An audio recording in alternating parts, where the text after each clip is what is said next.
There is no doubt that preserving the environment and confronting the effects of climate change have become an essential part of the national visions of the GCC countries. Based on the GAL vision, the GCC countries are working to enhance environmental policies, encourage reliance and renewable energy, and reduce carbon emissions to achieve a balance between development and environmental protection. At the international level, collective cooperative to confront climate change and other environmental challenges has become necessary among the countries of the world as a whole. For more details about this important topic, we are pleased to have with us today Faisal AlShimmari. He is an Executive Vice President, Head of the Environment Social Conference. So hello and good morning. Good morning. Actually, we have a pleasure to have you in our Good Morning Kuwait and also in Kuwait as well. It's an honor. Thank you very much for hosting me. So how long have you been in Kuwait so far? 3 days. We've been engaged in the International Capacity Building Program on ESG, Environmental, Social and Governance Practices. Yes.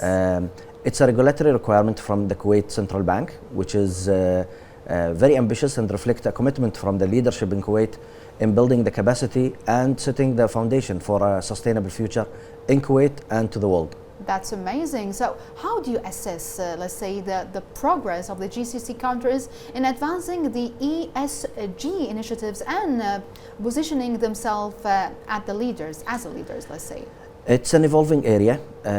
We are learning by the practices of the others and their mistakes. For example, if we look at some of the first world countries, they are focusing on the E pillar, the environmental, while kind of overlooking the social aspect. At the end, we need to have a human-centricity, focusing on the human component, specifically underprivileged families, poverty, also addressing the needs of indigenous people in several countries where it's still challenging. That's still challenging, for sure. So let's say it is like COP29, but the last year it was COP28. It was in Dubai as well, right? In the Emirates, yes, in Dubai at Expo City. It was a cornerstone and the foundation of addressing the financial needs into enabling the transition, whether it's energy transition or addressing the sustainable development goals. As we are aware, the sustainable development goals today are at best behind the target by more than 50%. And at worst, some countries didn't start even evolving. Those challenges targeting 2030 requires bigger engagement from all nations, government, private sector, and the individuals and the community overall. Redefining the public-private partnership is a cornerstone for setting a futuristic, sustainable foundation. At COP28, the banks, the Emirati banks, 6 of them, including Mashreq, committed to invest 1 trillion dirham. Wow. 1,000 billion, addressing sustainable finance needs. Without finance, the sustainability will remain a dream. Okay, will remain a dream. That's great, actually. And we are here caring about, let's say, the GCC countries, that acknowledging and winding up the knowledge about, let's say, from, let's say the progress of the climate change, the COPs actually, not even the 29. So let's talk about how actually you can see, let's say, the lessons that Kuwait can get from these, let's say, the practices of the ESG. Kuwaiti government is ambitious in addressing those challenges proactively. The regulations are evolving fast in the whole GCC and in Kuwait. The regulation today talks about capacity building and building awareness and training to the internal teams and the financial sector. Because the governments understand the necessity of finance. Without finance, again, it will be just mere a dream or a plan on papers. The estimation globally today for climate technology that requires $4.5 to $4.8 trillion a year from today until 2030. If we look at the Sustainable Development Goals as a separate pillar, again, another $4 to $5 trillion required every year globally. And when we look at energy transition, moving from fossil fuel to sustainable energy, whether it's solar, wind or any other means of sustainable energy, another $4 to $5 trillion required. So we are talking about $13 to $14 trillion a year. Those numbers cannot be financed by governments alone. Globally, we need to engage the private sector, and we need to work together as one team, because at the end, this is the future of humanity. Exactly. And to enable prosperity to be achieved globally. Exactly. So all the private sectors actually and the government sector, they be aligned together for the humanity, as you mentioned. But as you mentioned about the solar energy, we have here in GCC countries some people really interested in plantation. Actually, they do some plantation indoors, actually, not only outdoors. And we need actually to widen up, let's say, the knowledge and the awareness about the importance of the, let's say, the solar energy and the plantation. That's going to be actually, let's say, an alternative actually about, let's say, alternative of the oil actually. Is that really true? Can you elaborate more about that? There are different ways of utilizing such technologies. Yes. One, hydrogen. Hydrogen can become the replacement of fossil fuel for the Gulf. Okay. UAE, Saudi Arabia, and I believe also Kuwait have some ambitious plans in remaining the pillars and the foundation of energy security globally. Hydrogen with different colors, whether it's blue, which refers to utilizing gas, or green, utilizing sustainable energy, and other colors of hydrogen production, requires a huge investment. In the UAE, we are talking about almost $500 billion investment directly to engage in enabling such transition. With electrical vehicle today, it's good to enable a car, but if we open the AC, which we definitely need in summer, or the music or whatever, the consumption of the battery will expedite and will reduce the operation hour of the car. So we will need charging in less than 40% of the usual operation time. Hydrogen, on the contrary, have no such challenges, and it can power heavy machines and logistics and transportation, such as trains, etc., and even airplanes. In addition, it only produces water. So compared to the EV using lithium, there is no issue in mining and there is no issue in recycling. Hydrogen is the way for future, and it will help serve the Gulf better. Yes. In addition, when we talk about exporting energy, hydrogen can enable us to export energy and to continue utilizing our existing infrastructure. Yes, it needs some re-engineering and some revamp, but we can build on what we already have. So hydrogen actually. So it's really amazing. It's really as simple as say hydrogen, but we need, as you mentioned, finance, actually a huge amount of financial, let's say, support. So how do you see about the ESG actually regulations and the framework evolving or developing within the GCC so far? It is highly appreciated and recommended to open the dialogue between the government and the private sector. Yes. Addressing that countries like Europe today are putting subsidies directly into reducing the risks of sustainable finance or the SDGs or ESG, enabling, expediting the engagement from the private sector on this, making it more profitable. So they are reducing the IBOR. By reducing the IBOR, the interest rate will go down, and it will make it more beneficial to the private sector or individuals to take such sustainable finance loans. Yes. In addition, when the government allow the ecosystem or the taxonomy, the ESG taxonomy, to have quantitative measures by enabling the banks in cases of losses to deduct from their corporate profit tax, yes, they are increasing the appetite or the willingness from the financial sector to engage more and invest more. Saying so, then there will be more money into the ecosystem, yes, accelerating the achievement of the sustainable development goals, including energy transition. For example, energy subsidies in the Gulf is a primarily mandate from the government. Wouldn't it be better to allocate the oil that we are using to generate electricity and water to be allocated for exportation or petrochemicals, and allocating the subsidies that the government are spending on energy and water generation, yes, to pay the interest rate or make a longer loans for energy transformation projects within the countries? I believe this is a game changer that will accelerate the sustainable energy generated per capita, and it will make countries achieve their net zero targets significantly in a less time than what's expected. Wow. Wow. So what do you think about, we have here, of course, you heard about that, about the Kuwait Vision 2035.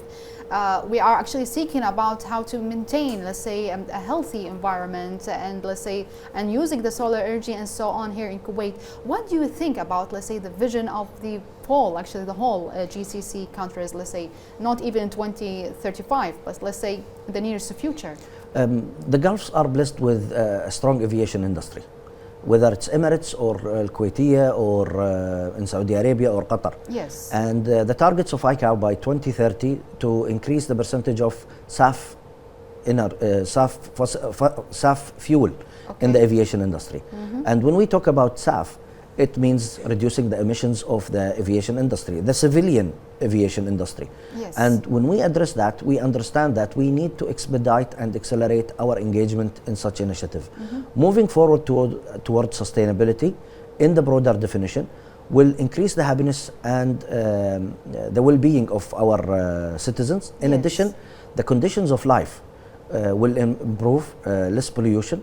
Furthermore, let's think and quote, I'm quoting here His Highness Sheikh Mohammed bin Zayed's speech in 2015 in the World Government Summit, when he said, let's celebrate the last barrel of oil. He didn't want us to cry on oil. He wanted us to celebrate it, which means diversifying the economy, moving towards sustainable future is the way forward. And the UAE and Kuwait are definitely working together. And we are blessed that our visit to Kuwait came aligned with the presidential visit of His Highness to Kuwait, which reflect the strong ties and the family ties, I would consider it, between the sister nations.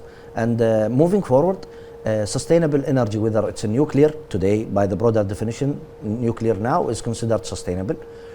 Solar energy are the way forward for our countries, whether on the rooftop of a house or a building or a tower, or even in a farm where we can divide the land by 50-50 shading, utilizing with the heat that we have in summer.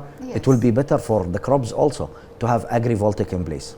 Wow, I hope we have that like in the nearest future, like less than 10 years actually. And I love the quote actually and the phrase that Sheikh bin Zayed actually said that about, let's celebrate the last oil barrel actually, which is really amazing. So with the COP29 happening at the Baku, Azerbaijan, what major impacts or shifts do you anticipate in terms of the ESG climate policies? In COP28, there was a loss and damage fund that was addressing the need for funding from governments, and there was the 1 trillion dirham announcement from the UAE banks, 6 banks out of 79 financial institutions. I presume other nations will start copying the practice, committing towards sustainable finance. The theme in COP29 is all about sustainable finance. Why? Governments today understand and acknowledge delivering $13 trillion or $14 trillion independently from the private sector and the financial institution is mission impossible. They cannot achieve it. And energy transition is a very expensive transformational project. Yes. In Gulf in general, I believe we need to accelerate our understanding of the sustainable finance, enhancing the opportunities and the incentives, reducing IBOR, discussing openly how to reduce the associated risks and make sustainable finance more appealing, whether to the financial institution or to the obligors or the clients, to utilize such finance to enable a thriving, prosperous future. That's really great. So could you elaborate, let's say, your role in advancing ESG initiatives within the GCC?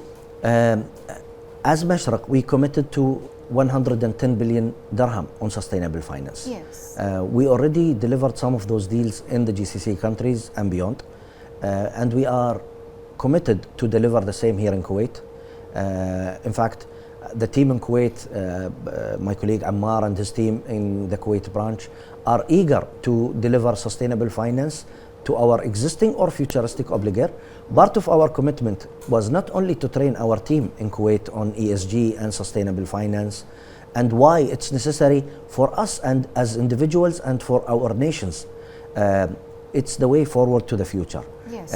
In addition, we are looking forward to start the engagement with our obligors to make them understand the opportunities within the ESG.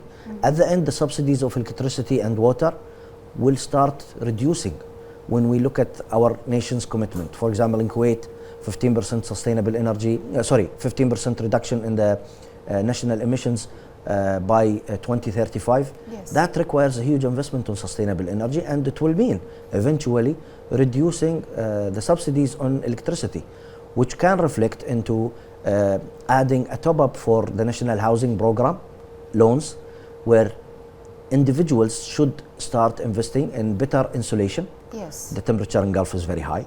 To better sustainable energy, utilizing at least a percentage of 50%, Yes. which means the infrastructure, instead of accommodating one house, it will be enough for two. Three, energy efficiency and smart buildings management system. And those all can fit perfectly under the umbrella of sustainable finance. In addition, the real estate developers can utilize such brand or such umbrella to facilitate better their engagement and enable them to deliver such a project. Yes, so it's really amazing. Let's talk more about the smart building. Actually, we are here talking about, let's say, how to reduce the amount of the climate change, let's say the effects of the climate change. But the smart building is really an interesting topic for having to maintain, let's say, our environment and have really sustainable, let's say, safety and let's say easy life. So I'll give an example. As we say in Arabic, الخير عندنا وعندكم واحد. In summer, the temperature is exceeding 50 degrees. So some people might like to have a good nap, so they keep the AC on from morning or from night, continuing until afternoon. While the real time of their needed air conditioning is in the afternoon. Yes. So without smart building, they cannot control the temperature in the room, and they cannot switch on the AC. They will depend either on the maid or someone in the family, or they would prefer just simply keeping the AC on, which is a disaster. Your consumption of energy will multiply. In addition, your footprint on the carbon emission is multiplying. Furthermore, without the subsidies on the electricity, specifically in the peak hours, you will pay a lot more. You will start losing money as an individual. Yes. With a smart building management system, you will access and control the AC. So before you leave the office, he or she can just, by push of a button, switch on those ACs. Wow. And that will be a reality. Since 80s, those technologies are evolving and developing globally. In the Gulf, we are still a bit behind using such technology. Some houses do have them, but they are not utilized to the maximum. The primary purpose of smart building management system in commercial building or in residential is to enhance the efficiency of electricity consumption. Yes. Focusing on increasing the cooling power at certain times of the day, instead of coming where it's too cold or too hot. Oh, that's amazing, actually. And everything can happen, actually, but with the financial support, as you mentioned. So let's talk about the capacity building. Is it an essential for the effective ESG integration? How are training and skill building initiatives supported to increase awareness and implementation of the ESG principles among the stakeholders? We started with our internal team. Yes. Our first global session started in Kuwait. Yes. And it was on Sunday morning. The team in Kuwait were very committed and very interested in the topic. We addressed the environmental side, addressing several associated risks, including climate change, biodiversity, etc. And then we moved to the social side, inclusion, people of determination, and the other pillars associated to the social, and then governance practices globally, and what kind of disclosures are required, whether it's GRI or IFRS S1, S2, or other kind of framework. At Mashreq, we are proud that we, for the fourth year, published our sustainability, ESG sustainability report. And this year, the leadership of the bank decided that we need to make an integrated global report, including our international branches and our Center of Excellences globally, which is a very challenging approach, but at the end, their vision is we need to reflect our commitment, and we need to put our mouth with and deliver what we are committed towards, and to show the others that when there is a will, there is a way. In addition, when we spoke about climate risk, we start giving examples of how climate change is affecting the ecosystem globally. So, for example, in some skiing resort in Europe, they start using blankets in summer to reflect the sun to prevent snow and ice from melting. Yes. In other locations, lakes disappeared. And that is a huge disruption to the ecosystem Yes. and affect life eventually. Yes, we might not see it in the beginning, but eventually we will feel it. We feel now today, for example, summer is extending. Usually November is a cold weather. Yes, yeah. But in the last few years, we start feeling that the heat goes beyond November to December. Exactly. That's not normal.